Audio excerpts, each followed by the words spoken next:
বদরের ময়দানে এই পাশে কোরাইশ, এই পাশে মুসলমানেরা। বিশ্বনবী জালাময়ী ভাষণ দিলেন, তোমরা দেখতে পাচ্ছ এটা বদরের ময়দান না, এটা আল্লাহর জান্নাত, ওই জান্নাতের দিকে ছোট। বিশ্বনবীর কথা শোনা মাত্র সাইয়েদনা উমাইর ইবনুল হুমাম বললেন বাখ বাখ, মানে চমৎকার। বিশ্বনবী বললেন মা ইয়াহমিলুকা আলা কওলিকা বাখ বাখ ইয়া উমাইর, আমার এই কথা শুনে তুমি কেন বললা বাখ বাখ?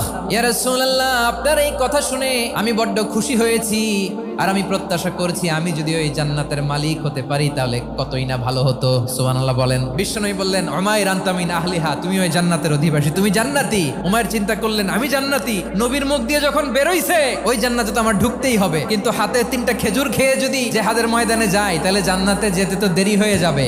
এই চিন্তা আসা মাত্রই খেজুর 3টাকে তিনি ছুঁড়ে মারলেন, তলোয়ার বের করে আল্লাহু আকবার বলে বদরের ময়দানে ঝাঁপিয়ে পড়লেন। আল্লাহর শত্রুদেরকে কচুকাটা করে এক পর্যায়ে শাহাদাতের সুধা পেয়ে নিজেও জান্নাতি হয়ে গেলেন। পড়েন সুবহানাল্লাহ।